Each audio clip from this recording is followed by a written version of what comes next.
नाजरीन, इस घर में आज जो कुछ होने वाला है उसने रिश्तों की नींव तक हिलाकर रख दी है।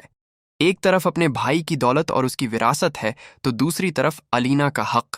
और सबसे बड़ा डर यही है कि कहीं इस हक के रास्ते में कोई ऐसा फैसला ना हो जाए जिसका पछतावा पूरी जिंदगी करना पड़े। गाना गाने की आवाज। वो भारी दिल के साथ कहता है, मेरा ये सब कुछ तुम्हारे भाई का है। सामने से जवाब आता है, जानता हूं, ये सब मेरे भाई का है, लेकिन इसका असली वारिस मैं नहीं हूं, अलीना है। संगीत। ये कहते हुए उसके चेहरे पर एक अजीब सी बेचैनी साफ दिखाई देती है। उसे अपनी दौलत की फिक्र नहीं, बल्कि इस बात का डर है कि कहीं अलीना के हक में उससे कोई ज्यादती ना हो जाए। वो आगे कहता है, और इसी बात से डर लगता है कि कहीं उसके हक में मुझसे कोई ज्यादती ना हो जाए।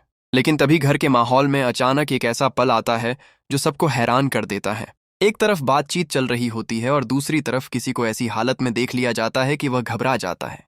क्या कर रहे हो? अचानक जवाब आता है, सॉरी सॉरी सॉरी, दीजिए मुझे। लेकिन तभी किसी की नजर उस तरफ पड़ जाती है और सवाल होता है, ये क्या हो रहा है यहाँ पे? कुछ पल के लिए माहौल बिल्कुल शांत हो जाता है। फिर जवाब मिलता है, कुछ नहीं, दूध बना रही हूं। संगीत। लेकिन असल बात इतनी सी नहीं है। घर में मौजूद एक शख्स को पहले से ही अंदाजा है कि इस घर में कुछ ऐसा छिपाया जा रहा है जिसका पता अगर मैडम को चल गया तो मामला बहुत बड़ा हो सकता है। इसी दौरान एक ऐसी बात सामने आती है जिसे सुनकर सबके होश उड़ जाते हैं।